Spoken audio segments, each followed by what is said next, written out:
Assalamualaikum warahmatullahi wabarakatuh. Perkenalkan, nama saya Surya Arisandi Dwi Sulistiawan. Di sini saya akan menjelaskan tentang materi lingkungan investasi di dalam mata kuliah bisnis internasional. Nah, yang pertama ada teori-teori perdagangan internasional. Itu dibagi menjadi 4. Yang pertama, teori merkantilisme. Yang kedua, teori keunggulan absolut. Yang ketiga, teori keunggulan komparatif. Dan yang keempat, teori ketersediaan faktor relatif. Selanjutnya ada investasi luar negeri atau biasa disebut dengan FDI atau Foreign Direct Investment. Merupakan sebuah investasi yang datang dari luar negeri atau yang sering kita sebut dengan penanaman modal asing. Itu dibagi menjadi 2. Yang pertama ada investasi portofolio, yang kedua ada investasi langsung. Selanjutnya ada alasan memasuki pasar luar negeri atau internasional. Yang pertama adalah untuk mendapatkan akses ke pelanggan baru. Perusahaan sering memperluas internasional untuk memperpanjang siklus hidup produk mereka.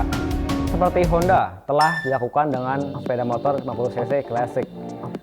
Dia menerbitkan sebuah motor Cup Honda yang masih laris di pasar lebih dari 50 tahun setelah produk itu diluncurkan, tentu dengan kemasan yang lebih modern.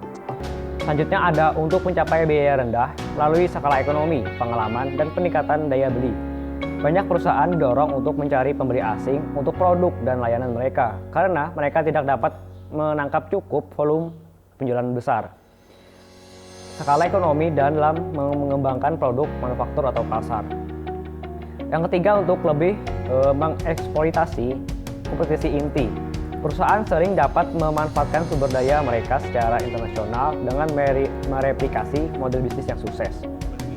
Menggunakan sebagai cetak biru dasar untuk operasi internasional, seperti yang telah dilakukan oleh Starbucks dan McDonald's. Untuk mendapatkan sumber daya dan kemampuan yang terletak di pasar luar negeri. Sebuah motif yang semakin penting untuk memasuki pasar luar negeri adalah untuk memperoleh sumber daya dan kemampuan yang tidak dapat diakses semudah di pasar rumah perusahaan. Yang terakhir ada untuk menyebarkan resiko bisnis di seluruh basis pasar yang lebih luas. Sebuah perusahaan menyebar resiko bisnis dengan beroperasi di banyak negara yang berbeda daripada tergantung sepenuhnya pada operasi di pasar domestik. Kemudian ketika bertemu dengan penurunan ekonomi di pasar dalam negeri, kinerjanya dapat didukung oleh penjualan yang mumpuni di luar negeri. Ya, mungkin itu saja yang bisa saya jelaskan. Terima kasih. Wassalamualaikum warahmatullahi wabarakatuh.